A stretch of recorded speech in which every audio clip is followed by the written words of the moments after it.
Assalamualaikum warahmatullahi wabarakatuh. Bismillahirrahmanirrahim. Alhamdulillah. Salatu wassalamu ala rasulillah wa ba'du.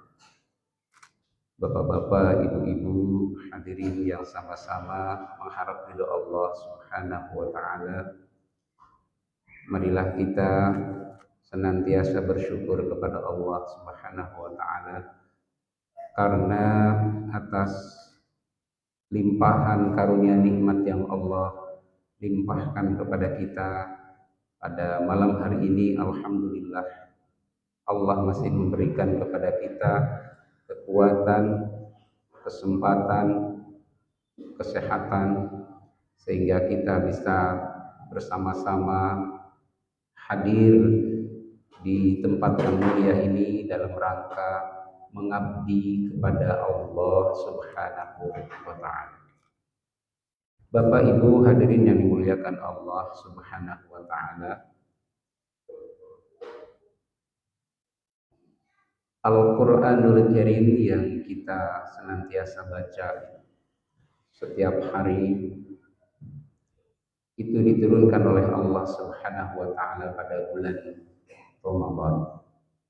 Maka kita juga sering dengar bahwa Ramadan itu kita sebut sebagai Syahrul Quran atau bulan Al-Quran. Allah Subhanahu wa taala menjelaskan di dalam Al-Qur'anul Karim surat Al-Baqarah ayat 185. A'udzu billahi minasy syaithanir rajim. Syahrul Ramadan alladzi unzila fihil Qur'an hudan linnas wa bayyinatin minal huda wal furqan. Bulan Ramadan adalah bulan diturunkannya Al-Qur'an, petunjuk bagi manusia dan penjelas dari petunjuk-petunjuk itu dan pembeda dari yang hak dan yang batil. Bapak Ibu hadirin yang dimuliakan Allah, ini artinya bahwa Al-Quran ini Allah turunkan pada bulan suci Ramadan. Dan salah satu fungsi Al-Quranul Karim ini adalah sebagai hudan, sebagai petunjuk di dalam kehidupan kita. Bapak Ibu hadirin yang dimuliakan Allah Subhanahu wa taala, yang jadi pertanyaan kita, bagaimana agar Al-Quran ini bisa menjadi hudan, bisa menjadi petunjuk di dalam kehidupan kita. Paling tidak ada 4 hal yang harus kita lakukan manakala kita menginginkan Al-Quran sebagai hudan, sebagai petunjuk di dalam kehidupan kita. Yang pertama yang harus kita lakukan adalah kita harus mengimani Al-Quranul Karim. Maksudnya adalah kita harus meyakini seyakin-yakinnya, mempercayai bahwa Al-Quran ini adalah wahyu Allah yang terjamin kebenarannya, yang mutlak kebenarannya. Kenapa ini harus terus kita tanamkan di dalam diri kita? Karena di luar sana masih ada orang-orang atau kelompok-kelompok yang tidak senang dengan Islam. Mereka mencoba untuk menggoyahkan keyakinan daripada umat Islam. Mereka menyebarkan satu pemahaman bahwa Al-Quranul Karim ini hanyalah syair-syair yang dibuat oleh Nabi Muhammad SAW. Sungguh satu pemahaman yang sangat menyesatkan.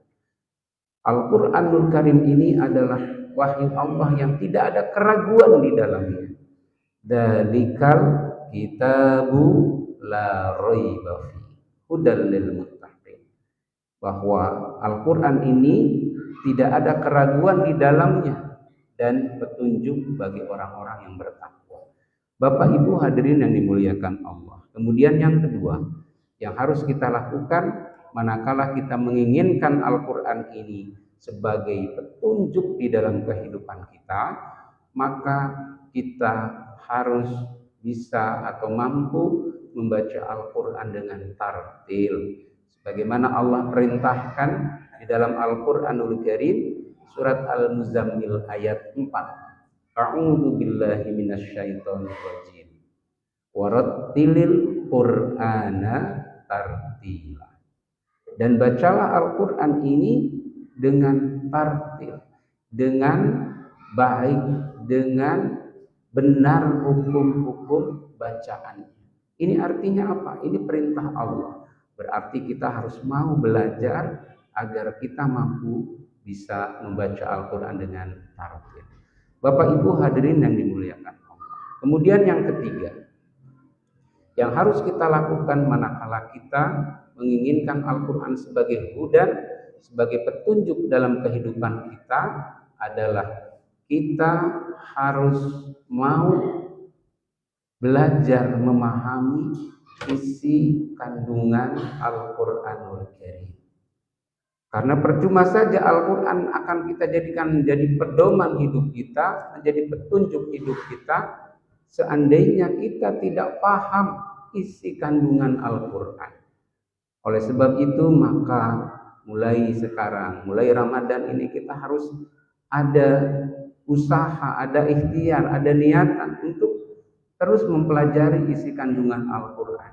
Caranya kita bisa hadiri kajian-kajian yang membahas tentang isi kandungan Al-Quran. Sehingga sedikit demi sedikit kita akan memahami apa itu isi kandungan Al-Quranul Karim. Bapak Ibu hadirin yang dimuliakan Allah. Yang terakhir yang harus kita lakukan adalah kita harus mau mengamalkan isi kandungan Al-Quran di dalam kehidupan sehari-hari. Karena percuma saja kita meyakini bahwa Al-Quran adalah wahyu Allah. Kita bisa membaca Al-Quran dengan tartil, kita paham isinya, tapi tidak mau mengamalkan dalam kehidupan sehari-hari, sungguh merupakan satu kesia-siaan. Oleh sebab itu, di dalam kehidupan ini, kita hendaknya bisa mengamalkan apa-apa yang diajarkan Al-Quran, apa-apa yang diperintahkan Al-Quran. Sebagai contoh, ya ayyuhalladzina amanu kutiba alaikumussyam. Dalam Al-Quran ini adalah perintah Allah kepada kita untuk berpuasa. Maka kita sami'na wa ata'na. Kita dengarkan dan kita taat. Dalam Al-Quran ada perintah aqimus shalah wa atuz zakah. Dirikan olehmu salat, tunaikan olehmu zakat. Maka sami'na wa ata'na. Kita dengarkan dan kita taat. Bapak Ibu hadirin yang dimuliakan Allah Subhanahu wa taala, mudah-mudahan kita semua bisa melaksanakan 4 hal yang tadi sehingga insya Allah Al-Quran ini bisa menjadi hudan, bisa menjadi petunjuk bagi kita dalam kehidupan ini sehingga insya Allah kita tidak akan tersesat dan insya Allah kita akan raih kebahagiaan dunia, terlebih-lebih kebahagiaan di akhirat. Amin ya rabbal alamin. Itu saja yang bisa disampaikan, kurang lebihnya mohon maaf. Nasrun minallah wa fathun qarib wa basyiril mu'minin. Assalamualaikum warahmatullahi wabarakatuh.